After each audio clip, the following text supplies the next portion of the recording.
Hello everyone, welcome to Fireside Chat with Culture Connect. My name is Yancy Dariano. I'm the program supervisor of Culture Connect Inland Intercultural Youth Wellness Initiative. And in this program, we focus on youth mental health, emotional, mental, and behavioral health to kind of destigmatize the negativity that's surrounding mental health for youth.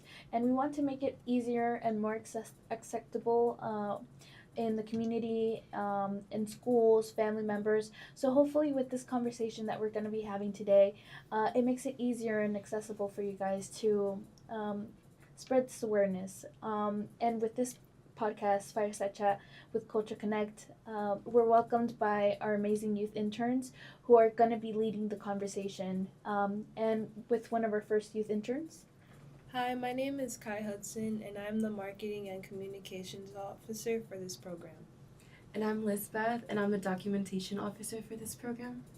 And we're going to be talking about three main topics in this podcast. We're going to be talking about immigration, healing and growing, emotional regulation, tools and tactics, and diet and food and its impact on mental health. And to lead this conversation, we have an amazing guest speaker, Cassie Butcher, who will be joining us. And Cassie is a wellness educator and a mental health advocate and is dedicated to teaching mental health and self-care and advocacy. So we're thrilled to have her here in this conversation. So yeah, we'll begin with our podcast. Why do you think it is important to understand our emotions before reacting to situations? Yeah, I think for some reason, when it comes to emotions, 9 times out of 10, your average human being, we're only able to name like 5 of them. It's like, oh, I'm happy, I'm sad, I'm angry, I'm mad, but it's like, okay, you can name it, but like, do you really understand like what it means to be that and why whatever said event triggered that emotion? And I think it's important to understand our emotions because our reactions impact our reality. A lot of people get angry, and one of the biggest things I hear people say is like, I regret what I said. I should have never said that. Like, they feel bad. They went and dug deep and said some of the most vile things to people that they care about and people that they love. And now they're stuck with like, oh, I wish I never said that. I wish I never did that. So I think it's important to understand your emotions because you can learn how to work with them. I tell people all the time, we're living in a time where emotional awareness and emotional intelligence are buzz terms. Everyone's like, oh, emotional awareness, emotional intelligence. And emotional awareness and emotional intelligence are 2 different things, but they're often used interchangeably. Emotional awareness is like you knowing the emotion. Like, I know that I'm mad. I know that I'm sad. I know that I'm happy. Emotional intelligence is what you do with that emotion moving forward. So it's like, I know that I'm angry. Maybe I shouldn't be around people right now. I need time to cool off. I know that I'm irritated. Okay, maybe I should try to go step outside and go for a walk and give myself a break so I don't hit someone in the head. Like, so I don't, like, it's like, what can I do now that I'm aware of this emotion? How do I want to maneuver it? I want to give it space because I don't want to stuff it in and down and, you know, then let it build up and fester even more. But where can I give it a safe space to release? Yeah. And knowing that, like, hey, being able to pay attention to our triggers. And how do emotions like anger or sadness show up in the body? I think when it comes to, it's different for everyone, essentially, for sure. There's so many different ways. So I don't want to give you like a concrete answer of like, if you're feeling this, you're for sure angry. But more so like sometimes when people are angry, their heart can beat really fast. Like you can feel like the shock go through your body because you're ready to punch someone sometimes or something. So just noticing a change in your body, whether you're breathing faster. Sometimes some people, their chest tightens. You can get a little numb. Some people say they black out. And they're like, I don't know what I did after that. And it's like, you beat this person up. What do you mean you don't know what you're doing? So, yeah, you know what I mean? Like that kind of thing. Sadness. Some people are just like, I just want to lay down. I know when I'm sad, I'm like, I just want to take a nap. Yeah. I mean, I want to take a nap regardless, but like sadness can definitely make me want to take a nap and make me want to isolate. It can make me not want to be around people. It can just make my energy levels really low, like paying attention to that. Because sometimes, I don't know about y'all, but it's easier for a lot of us to be like, I'm tired. But you actually might be sad in life. Like, but tired is just like the one that we go to. It's like a lot quicker.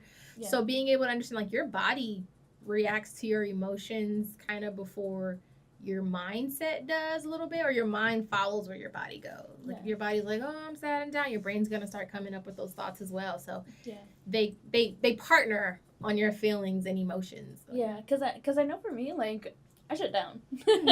Like, if I'm sad, like, I shut down, and I'm just like, oh, yeah, I'm exhausted. Because it makes it easier, so if someone asks, like, oh, I'm just tired, and then, like, that the conversation ends there. Yes. I will share a personal example. This morning, I woke up, and I was like, I'm uncomfortable. Okay. And I was like, and I'm very uncomfortable. I just transitioned jobs. So I just moved from LA to Riverside. I'm staying in an apartment temporarily until I move into my new apartment on Wednesday. I'm like, my dog, she's uncomfortable. She's like, where are we? You've got these boxes all around us. I'm onboarding at a new job, getting ready to graduate. So I was like, I am so out of my element. And the only thing that's making me really comfortable is silence, like just being quiet. But my friends have been like, oh, you're not talking as much. And I'm like, it's not y'all. I'm very uncomfortable. So I have to have that awareness of like, oh, I'm uncomfortable. I'm out of my element. So it's causing me to want to be quiet. It's causing me to want to like to step back a bit. Like once I'm pretty sure I get settled into my new space, graduation happens and all that, I'm pretty sure I'll be like, okay, I can come out now. But that level of awareness is important because I'm like, okay, with me being uncomfortable and me being silent, it's kind of sending out messages to those around me like, is she mad? Does she not want to talk to us? I'm like, it has nothing to do with y'all. Like, my life is just in a deep transition. And if I didn't know this, I'd probably be beating myself up like, oh my gosh, what's wrong with me? I just can't get it together. It's like, girl, you're going through a lot. You're like in a transition season. Yeah. Mercury's in marmalade. Like, you know, like, I always say, everyone's saying it's in retrograde. I'm like, Mercury's in marmalade. Like, all that kind of stuff.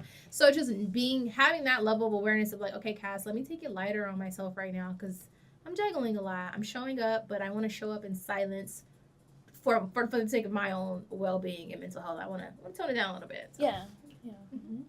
What are some early signs that you're emotionally overwhelmed? Me specifically, or just people in general? I think in general. Okay. So you can relate. Oh yeah, right. Yeah. I think when people are typically emotionally overwhelmed, you can be like easily irritated a lot more. Stuff that wouldn't usually get on your nerves, you're just like, I don't have time for it today. Like your fuse is short. Like you're probably ready to finally tell that one coworker, like, you know what, I usually bite my tongue, but I'm ready to let you know, like, you suck. Like, you know, you're ready to kind of let them know. You struggle with focusing. You're like, huh, what? Like, you're there, but you're not there in that place. Like, it's like, I'm here physically, but mentally, I'm in Pluto. I'm like not on this planet, whatever the case may be. And then even sometimes people, there's like shallow breathing. There's just like you're in and out of it. You don't really know how to solve things that you typically would know how to solve. You kind of feel like your brain is fried. Like you're not able to complete your sentences. You're just like, I'll figure it out. Like, it's okay. It's fine. Like, you're just like, you want to put it all till later because your brain is like, I can't solve this right now. So it's like added to the to-do list, brain's kind of jammed. It's like your brain is jammed a little bit in a sense. And so those are some of the things that I would say would come with that. Like it feels like there's a lot of open tabs. Yes. Your brain has at least 40 open tabs a little bit. And it's like taking forever to click the X on each one of them. Exactly. And I love how you mentioned about like the feeling of being overwhelmed, like in general. But what are like some things that affect you personally, if you're comfortable with that, so that if people like, oh wait, I relate to her, like they see like an example of like someone. I can easily get overwhelmed at work because you're working with like mixed personalities, and I get overwhelmed when there's like too many chefs in the kitchen. I don't know if you've ever heard of that phrase. Have you ever heard of that? Okay, so or like kind of like too many captains on the ship. Yeah. It's kind of like there's the captain and then like the rest of the crew. If I'm in a space where there's like 12 captains and I'm like, I have to watch you all want to be the captain. I don't really care to be the captain. Can we just pick one and follow? Because I feel like everyone's like, no, we need to do this. We need to do this. We need to do this. I'm like, can we have one person just decide? I'm like, I will forfeit my hat. Like, I don't even want to be the captain. I just kind of want to get the project done. So for me, sometimes when I'm in spaces where too many people are trying to be in control of things, that can be overwhelming for me. So then I have to go into being like, okay, here's how I can contribute. to said project. Like I had to set the boundary of this is what I can give you for me not to kind of like blow up in this space, essentially. Sometimes the life is overwhelming in the sense of just having to pay bills. Yeah. Like if you have a job that has like a consistent salary, it's like, okay, but the bills are going up somehow. For some reason I had like one too many Starbucks. I don't know. But it's like sometimes my finances can be overwhelming, but I try to do monthly budgeting, really writing it down. Like, okay, Cass, here's what you got extra to spend. Whenever I don't do my monthly budget, I always regret it. Every time I don't do it. The month that I don't do my monthly budget, I'm always like, no, girl, why did you not sit down? It only takes 10 minutes to go. Your bills don't really change too much.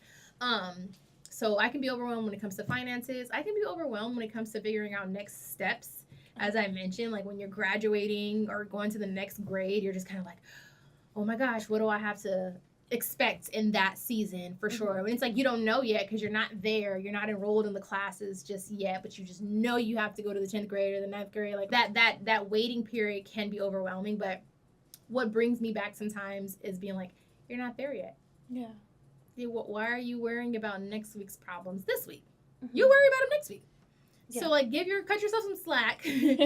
Don't worry about it for 2 weeks. Just worry about it for one. Worry about it the week that it's happening. Because sometimes when you get there, you're like, oh, actually, I didn't even need to worry about that. Yeah. Like I've had clients before being like, I panicked and I worried about this only for it to not even happen. And so then now they're like, I'm a little upset because I panicked for no reason. So like having to remind myself like to come back to where I am, be present. I'll figure it out. I'm Christian, so I'm like, God will figure it out. But really, I have to check myself sometimes, even as a wellness educator and